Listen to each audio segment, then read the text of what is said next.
Ukrainian President Volodymyr Zelenskiy urged NATO on Wednesday to send his country a clear signal that it can join the military alliance, saying he would like to get that signal at next month's NATO summit in Lithuania. We understand that while the war is ongoing, we can't become a member of NATO. However, we need to be sure that after the war, we will become a member. That's the signal we want to get, that after the war, Ukraine will become a NATO member.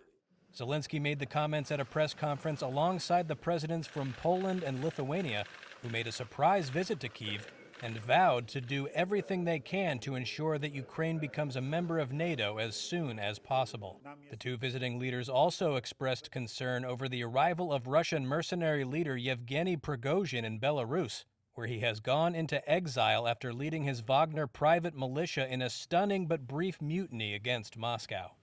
Earlier on Wednesday, Zelensky said in a speech to Parliament on Ukraine's Constitution Day that global leaders should stop thinking about how the Kremlin would react to Ukraine joining NATO and described Russia's leaders as bandits. The political and military leadership of the Russian Federation should not escape justice due to the fact that they supposedly have immunity as state leaders. They are not leaders of the state. They are bandits who seized control of the state institutions of Russia.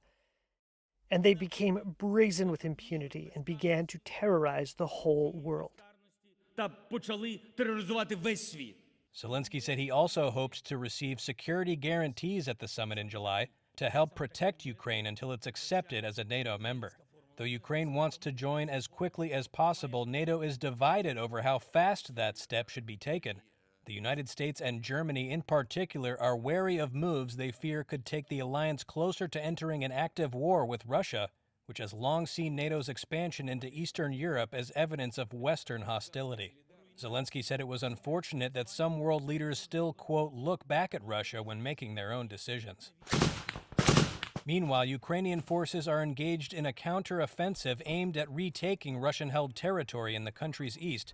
Ukraine's 3rd Assault Brigade released this video on Wednesday, showing what it said was its soldiers storming Russian positions during fighting near Bakhmut. Reuters was not immediately able to independently verify the location or the date the video was filmed.